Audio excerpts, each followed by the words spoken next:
신약 성경 146면입니다.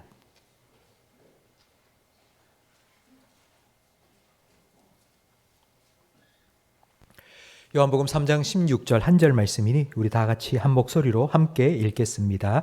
하나님이 세상을 이처럼 사랑하사 독생자를 주셨으니 이는 그를 믿는 자마다 멸망하지 않고 영생을 얻게 하려 하심이라. 아멘. 우리 좌우에 계신 분과 인사 나누겠습니다. 잘 오셨습니다. 은혜 많이 받으세요.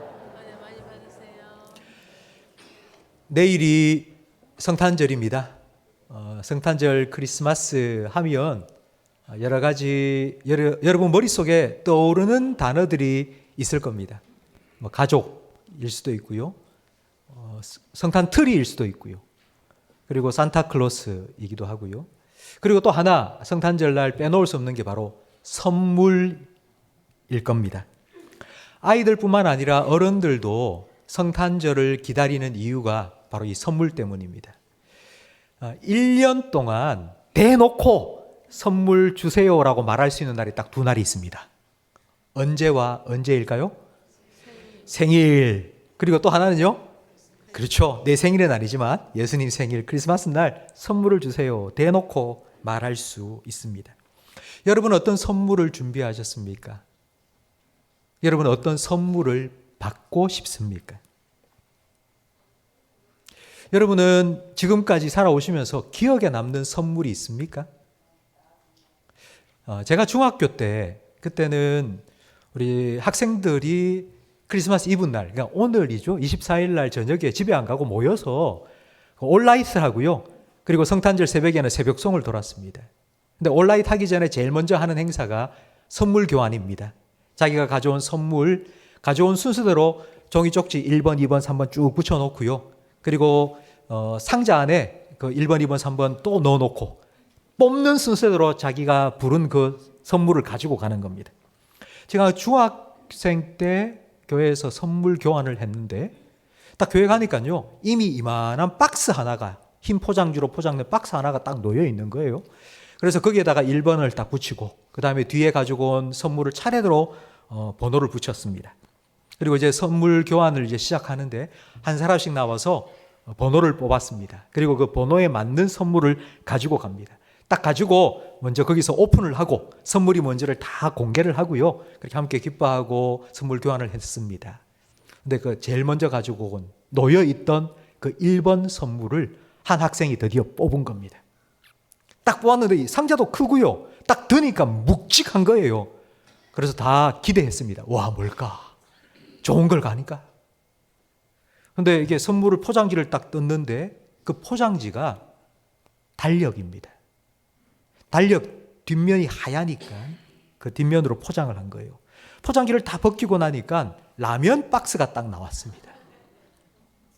이거 뭐 라면인가 하고는 딱 열었더니만 그 안에 연탄 2장이 들어있었습니다. 그 선물을 뽑은 아이의 얼굴빛이 연탄처럼 시커매져. 그리고 지금처럼 막 다 웃었어요.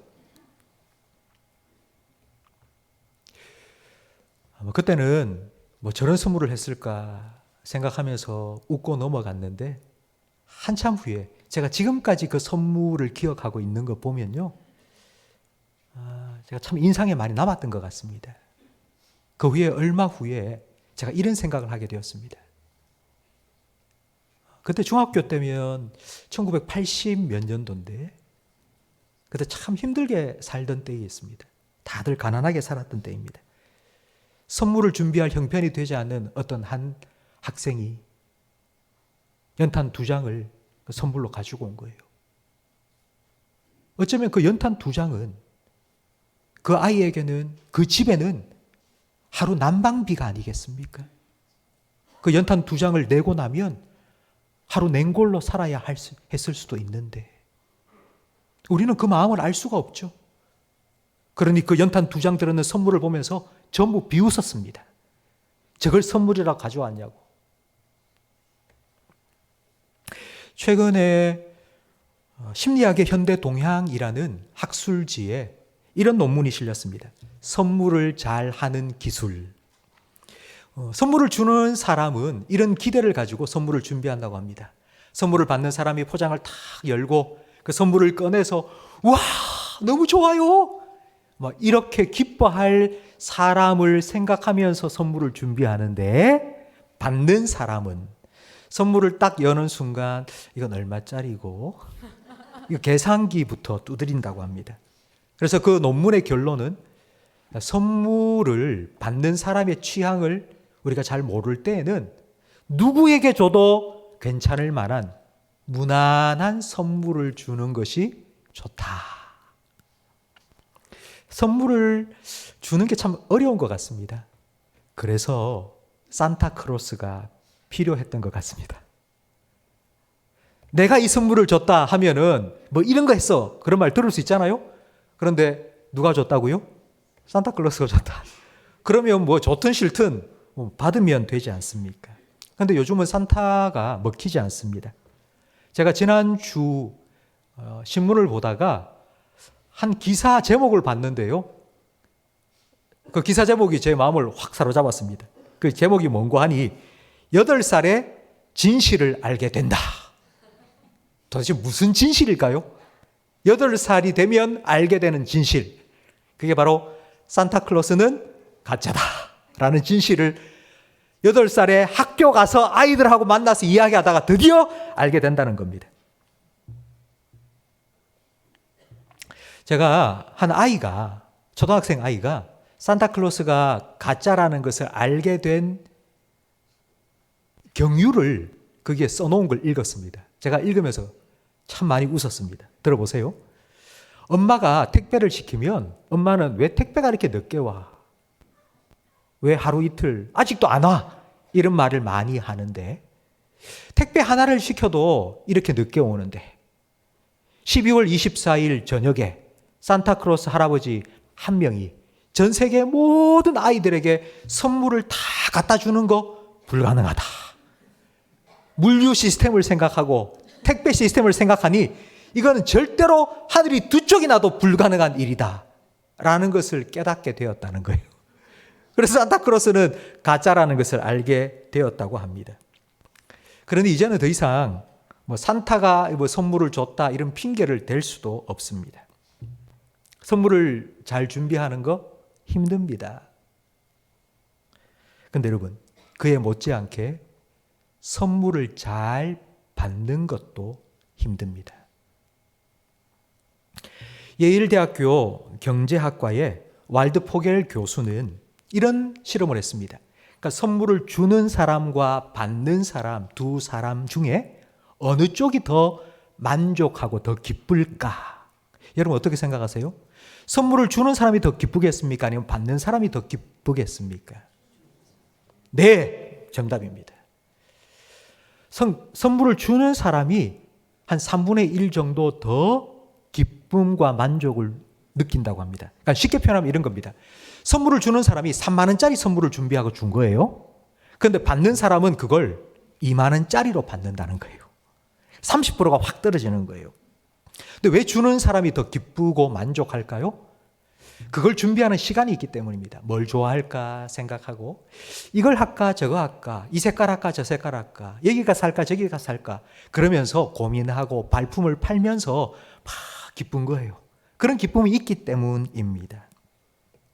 근데 만약 받는 사람이 얼마나 고민했을까, 얼마나 용돈을 아꼈을까, 얼마나 발품을 팔았을까, 이런 주는 사람의 마음을 요만큼이라도 헤아린다면 나한테 아무 쓸모짝에도 없는 선물이라 할지라도 와, 감사해요, 고마워요, 기쁨으로 받을 수 있을 겁니다. 근데 이렇게 선물을 잘 받는 게 어렵습니다. 제가 왜 이렇게 설교 전에 이 선물에 대한 이야기를 길게 하느냐면요, 성탄절 날 선물을 주고받는 이런 풍습은 도대체 언제부터 시작된 걸까요?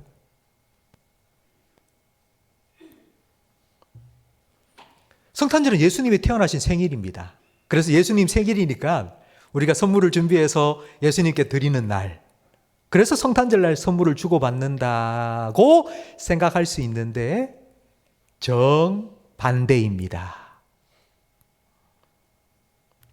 성탄절날 선물을 주고받는 이 일이 언제부터 시작되었는지 오늘 우리가 함께 읽은 본문 말씀에 나와 있습니다. 우리 요한복음 3장 16절 말씀을 다시 한번 읽겠습니다. 하나님이 세상을 이처럼 사랑하사 독생자를 주셨으니 이는 그를 믿는 자마다 멸망하지 않고 영생을 얻게 하려 하심이라. 아멘. 자, 제가 다시 질문을 드리겠습니다.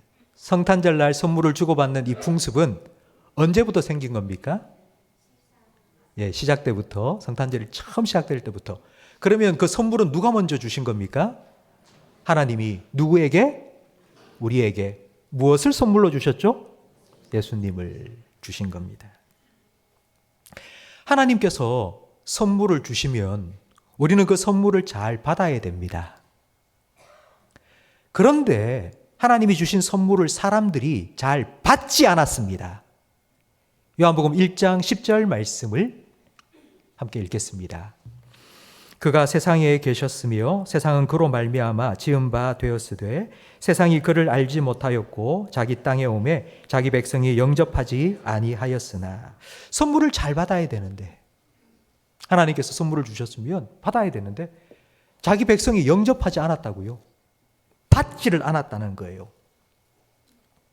사실 선물 중에는 받기 힘든 선물도 있습니다. 선물을 주면 다 기쁘게 받을 수 있느냐 하면 그렇지 않다는 거예요. 친구가 선물을 줬습니다. 집에 가서 선물 포장을 딱 열어보니 다이어트 약이에요. 여러분, 다이어트 약을 선물로 받았다면 여러분 마음이 어떻겠습니까? 도대체 이 친구가 나한테 왜 이 선물을 줬지? 내가 뚱뚱하다는 거야? 나보고 살 빼라는 거야? 아, 기분이 좀 그렇네. 그리고는 그 선물 받은 약을 휙 던져버릴 겁니다. 또 선물을 하나 받았습니다. 선물 상자를 딱 열어보니 책이 들었는데요. 그 책 제목이 겸손하게 살아라. 여러분, 그 선물을 받았다, 그 책을 선물로 받았다, 여러분 어떻게 하시겠습니까? 만약 감사합니다 라고 한다면 그건 내가 겸손하지 않다, 나는 교만하다라는 걸 인정하는 겁니다. 그러니 전화를 해야 되겠죠. 이 선물을 준 사람한테. 내가 이 선물을 받았는데 이 선물 한 거 맞냐고, 이 선물 왜 했냐고, 겸손하게 살라고? 그럼 당신이 볼 땐 내가 겸손하지 않냐고, 내가 교만하냐? 한마디 쏴 붙여야죠.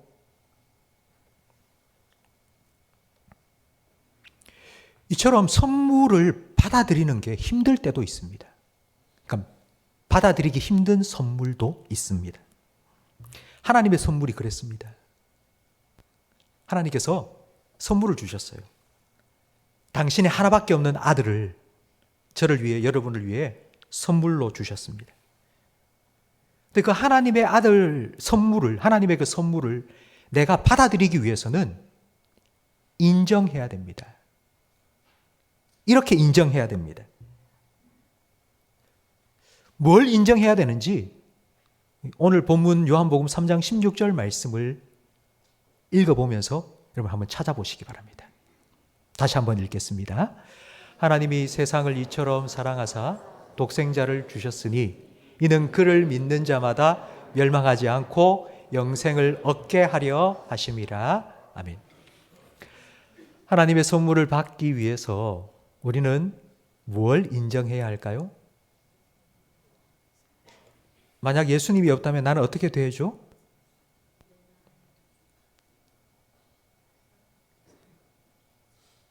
그 선물을 받지 않으면 나는 어떻게 되죠?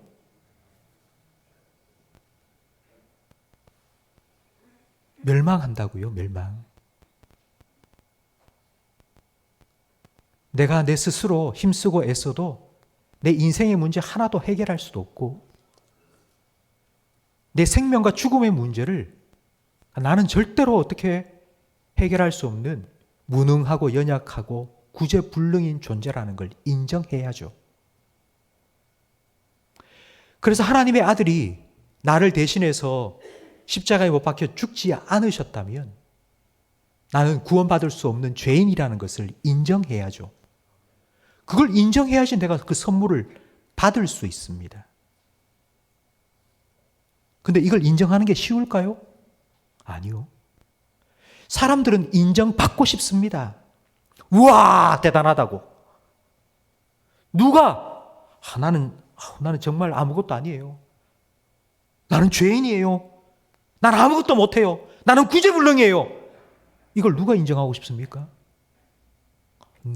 나는 대단한 사람이라고. 내가 이걸 했다고. 내가 이걸 이루었다고. 사람들로부터 다 인정받고 싶은 게 인간이에요. 그런데 이 선물을 받기 위해서 내가 고개를 숙이고 나는 죄인입니다. 나는 무능합니다. 나는 연약합니다. 이걸 인정하는 것이 쉽지 않습니다.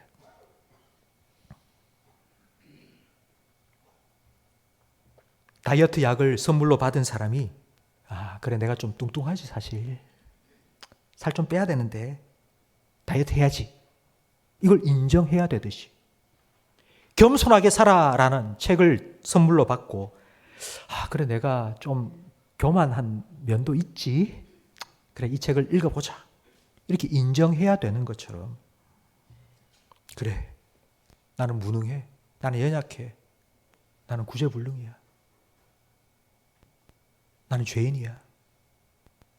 난 예수님이 없이는 난 멸망받을 수밖에 없는 인간이야. 이걸 인정해야죠. 저는 설교를 준비하면서 한 가지 이런 의문점이 생겼습니다. 하나님이 우리에게 이렇게 귀한 선물을 주시려면 이렇게 귀한 건데 좀 포장을 예쁘게 해서 주시지. 근데 하나님께서는 예수님을 보내실 때 포장을 막 엉망으로 하신 것 같아요. 구유에, 마구간에, 솔여물통에 그게 그냥 보내신 거예요. 아니 선물로 보내신 예수님도 요즘 아이돌 가수처럼 얼굴만 봐도 요즘 아시죠? 얼굴도 몸매도 너무 늘씬늘씬하고 예쁜 그런 모습으로 보내주시지. 근데 예수님은 그렇지 않았어요. 이사야 53장 2절 말씀을 함께 읽어보겠습니다. 그는 주 앞에서 자라나기를 연한 순 같고 마른 땅에서 나온 뿌리 같아서 고운 모양도 없고 풍채도 없은즉 우리가 보기에 흠모할 만한 아름다운 것이 없도다. 그는 멸시를 받아 사람들에게 버림받았으며 강고를 많이 겪었으며 질고를 아는 자라. 마치 사람들이 그에게서 얼굴을 가리는 것 같이 멸시를 당하였고 우리도 그를 귀히 여기지 아니하였도다. 아멘. 이게 예수님에 관한 묘사입니다. 흠모할 만한 것이 없다고요. 예수님이 좀 요즘 아이돌 가수처럼 그렇게 멋진 모습으로 왔다면요 아마 사람들이 줄을 섰을 거예요. 한 번이라도 얼굴 보고 한 번이라도 사인 받으려고 막 수많은 사람들이 막 따라다녔을 텐데 왜 하나님께서는 이렇게 보내셨을까요? 쉽게 표현하면 이런 거예요. 아주 귀한 선물인데 그 포장지를 신문지로 둘둘둘 말아가지고 툭 던져놓은 거예요. 그럼 그 선물을 누가 갖고 싶겠습니까? 좀 예쁘게, 좀 멋있게, 그러니까 그 모습 번지르하게 그렇게 포장해서 주면은 와, 그래 나를 인정해 준다. 내가 받을 수 있도록 내 격에 맞게 이렇게 귀한 선물로 딱 준비해서 주시는구나 하고 받을 수 있지 않겠습니까? 근데 왜 하나님은 이렇게 하셨을까요? 왜 신문지에 둘둘둘 말아가지고 툭 던져놓은 것처럼 그렇게 그 선물 예수님을 보내신 걸까요? 제가 한 가지 예를 들어서 설명하겠습니다. 집을 샀습니다. 중도금은 은행에 대출 받아가지고 막 치렀는데 이제 막대금을 낼 날이 되었는데요. 막대금 낼 돈이 없습니다. 그래서 이제 은행에서 더 이상 빌릴 수는 없고 친구에게 찾아갔습니다. 좀 빌려달라고. 여러분 한번 생각해 보십시오. 이제 내일 다음 학기 1학기 등록금 납기 마감입니다. 그런데 등록금이 없는 거예요. 사촌 형님한테 찾아갔습니다. 형님, 돈 좀 빌려주세요. 내가 등록해야 됩니다. 그러니까 돈을 빌리러 갔습니다. 한번 생각해 보세요. 그랬더니만 친구가, 그리고 사촌 형님이, 야, 너 앉아봐라. 그러면서 일장 연설을 하기 시작하는 거예요. 네가 돈을 벌어서 어디에 써? 네가 함부로 돈을 쓰고 낭비하니까 그런 거 아니냐? 너 이제 앞으로 어떻게 살 거니? 네 쓸 거 다 쓰고 그렇게 살면은 너 인생 어떻게 되는 줄 알아? 막 그런 말을 1시간 동안 막 하는 거예요. 그러니까 여러분 어떻게 하시겠습니까? 그 돈은 필요하니까 들어야죠. 예. 그리고 돈을 받아가지고 나오면서 여러분 뭐라고 생각하고 뭐라고 말하겠습니까? 내 참 더러워서 이거 그래 니 잘났다. 돈 몇 푼 가지고 그렇게 유세를 떨고 에휴 참 내가 진짜 내가 다시는 니 이럴 거 아닙니까? 이게 우리 모습 아닙니까? 근데 하나님께서 정말 우리가 필요한 선물을 주시면서 우리가 그 선물을 받을 때에 우리가 하나님한테 그런 마음을 품기를 원하시겠어요? 내 참 더러워서 아이고 그거 하나 해준다고 말이야. 저렇게 하나님께서 만약 우리한테 내가 너를 위해서 말이야 내가 내 아들을 보내주는데 너는 내 아들을 믿고 내가 시키는 대로 다 하고 살라. 만약 그런다면요 우리가 그 선물을 받으면서 기뻐하고 감사할 수 있겠습니까?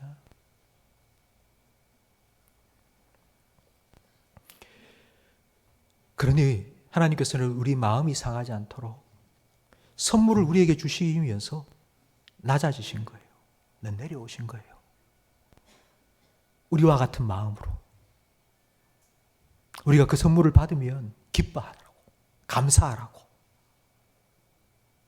낮아지고 또 낮아지고 또 내려오셔서 비천한 사람, 가난한 사람, 없는 사람, 낮은 사람 선물이 필요한 모든 사람이 그 선물을 받을 수 있도록 자존심 상하지 않고 기뻐하며 감사하며 그 선물을 받을 수 있도록 낮아지시고 또 낮아지시고 내려오시고 또 내려오셔서 구유에 누우셨던 것입니다.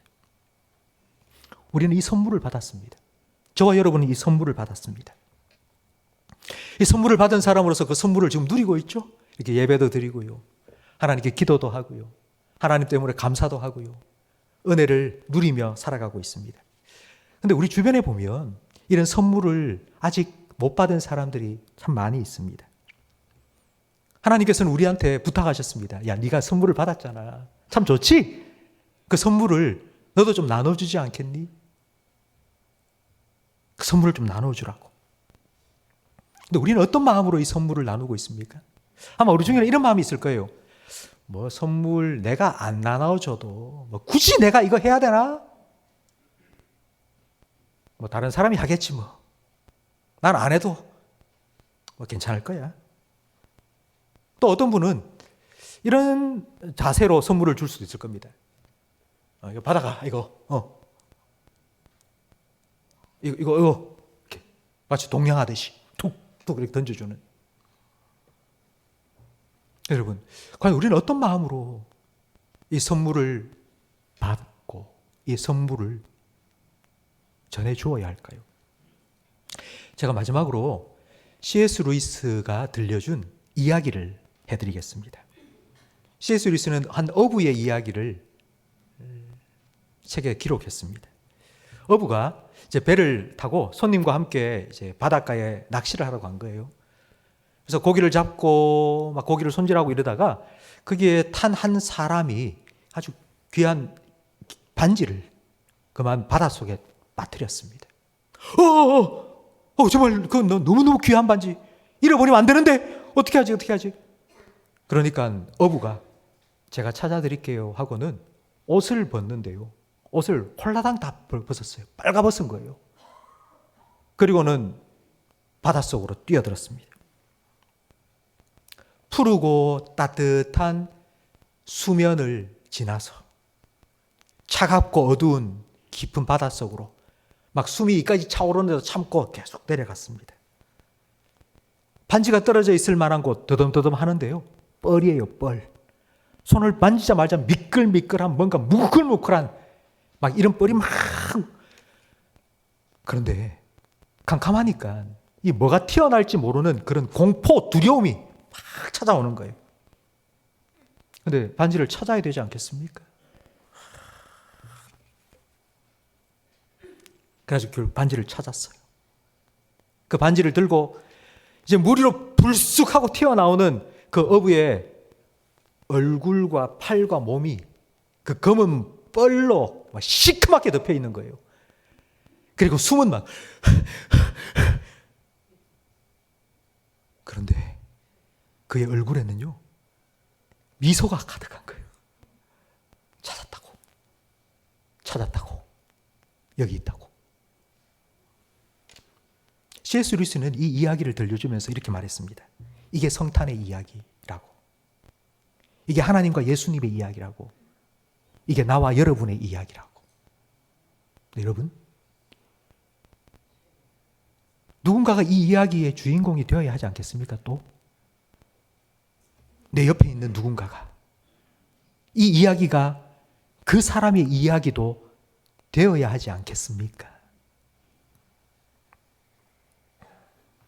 우리는 선물을 받았습니다. 하나님께서는 우리에게 주신 이 선물을 너도 좀 나눠주지 않겠니? 라고 부탁을 하셨습니다. 내가 누구에게 선물을 전해주고 내가 누구의 선물이 되어줄 수 있다면 여러분 얼마나 좋을까요?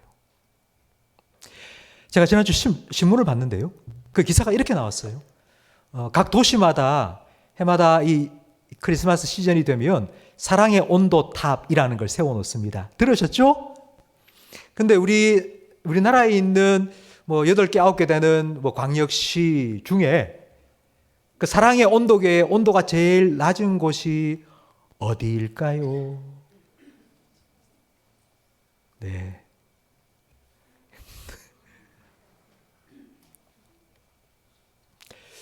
여러분, 저는 성탄절을 맞이하는 여러분이 어떤 마음으로 이 성탄절을 맞이하고 계시는지 한번 물어보고 싶습니다. 그냥 기쁘다 구주 오셨네.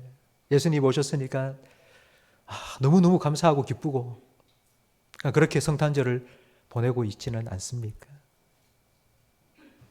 하나님께서 우리에게 선물을 주신 날이 성탄절입니다. 그 선물을 하나님께서는 나누라고 우리에게 부탁하셨습니다. 여러분 누구의 선물이 되어 주시겠습니까? 여러분은 어디에 내려가시고 어느 만큼 낮아지셔서 누군가의 선물이 되어주고 싶으십니까?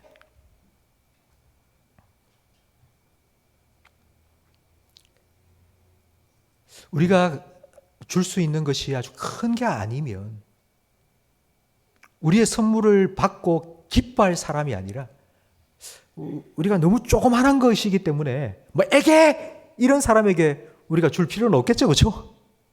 우리보다 더 낮은 사람, 우리보다 더 힘든 사람, 그런 사람에게 우리가 가진 작은 것을 나눈다면 아마 그 사람에게는 너무나도 큰 기쁨이 될 것입니다.